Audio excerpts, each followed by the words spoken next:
আসসালামু আলাইকুম। আজকে আমরা সাধারণ জ্যা এর সমীকরণ নির্ণয় করে দেখাবো যে দুইটা বৃত্তের সাধারণ জ্যা এর সমীকরণ কিভাবে বের করে। তাহলে দেখো সূত্রটা কি। দুইটা বৃত্তের সাধারণ জ্যা এর সমীকরণ হচ্ছে প্রথম বৃত্তটা থেকে আমরা দ্বিতীয় বৃত্তটা বিয়োগ করে দিবা ইকুয়াল টু 0। তাহলে এটাই হচ্ছে সাধারণ জ্যা এর সমীকরণ। একটা एग्जांपल দেখাই। एग्जांपलটা খেয়াল করো।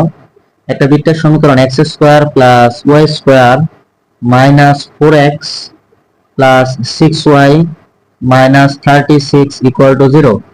আরেকটা বৃত্তের সমীকরণ হচ্ছে x square plus y square minus 5x plus 8y minus 34 equal to 0।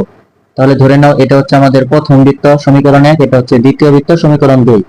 তাহলে সুতরাং সাধারণ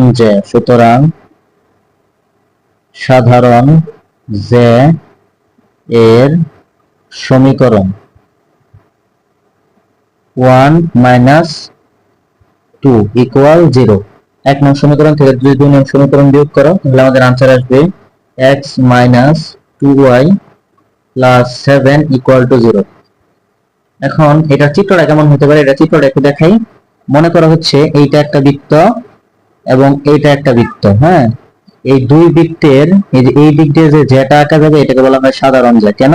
কারণ এটা হচ্ছে প্রথম বৃত্তের একটা জ্যা এবং দ্বিতীয় বৃত্তের একটা কি জ্যা, সেহেতু এটার নাম হচ্ছে সাধারণ জ্যা। এটাই হচ্ছে সাধারণ জ্যা। আশা করি বুঝতে পারছো কিভাবে এই অঙ্কগুলা করবা। হ্যাঁ, তো সবাই ভালো থাকো। আসসালামু আলাইকুম।